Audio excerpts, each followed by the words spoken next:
Hey, what's up, Oilers fans? Maybe you didn't catch it, but Edmonton's preseason got underway today. Perhaps more importantly, we've got a somewhat significant injury update. I'm going to start with that. But first, it is just preseason, but hockey is officially back, and I'm going to ask all of our viewers to help us hit 2,000 subscribers for the channel. We're less than 100 away right now. You can see that there.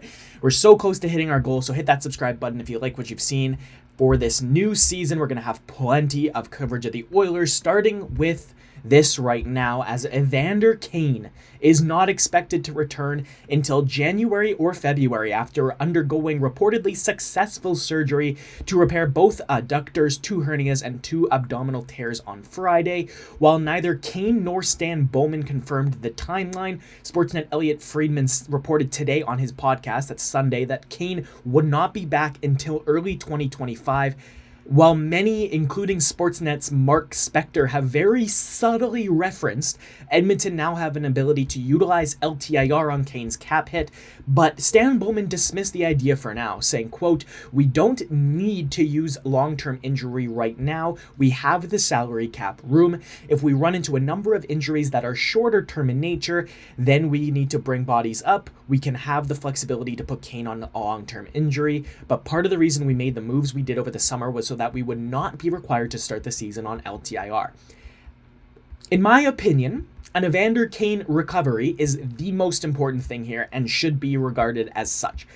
Salary ramifications aside, the Edmonton Oilers are a better hockey team with Kane on the ice. He had more goals than any Oiler not named McDavid, Draisaitl, or Hyman last season, and that was with this injury pretty noticeably hindering him. The hope is for recovery sooner than later, not for the Oilers to fulfill the mantra of, and I'm directly quoting here, the Edmonton Golden Knights. Kane's health is important, and I personally cannot wait to see him back in an Oilers jersey.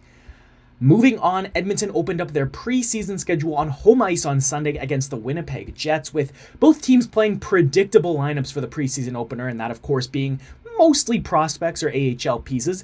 It took no time at all for the Jets to get off the mark, with Logan Stanley's point shot redirecting home off of David Gustafsson in front.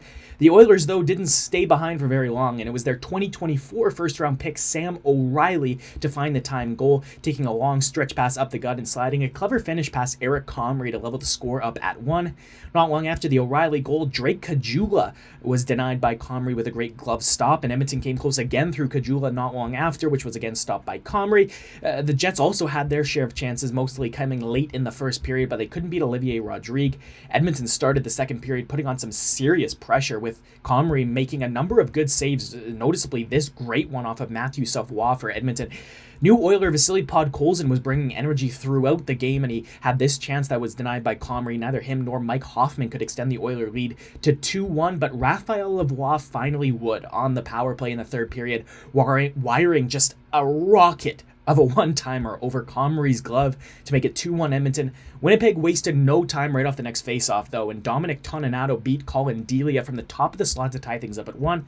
Cam Wright hit the post with a great chance to give the Oilers the lead back, but that was pretty much as close as Edmonton would come to scoring again in the third period. I mentioned Podkolzin's energy earlier, and it was Podkolzin's energy that created this chance in overtime with a big hit along the wall down low before sending Cam Dineen back the other way. Dineen did well to cut into space off the rush before he fired this shot. Maybe a little bit of a weak one on Eric Comrie, but he beats Comrie.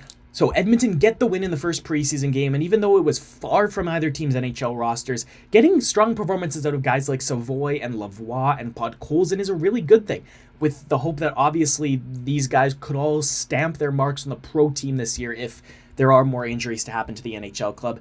Denis led the way with 2 points tonight. He played very well, got the assist on the Sam O'Reilly goal, and then he scored the overtime winner.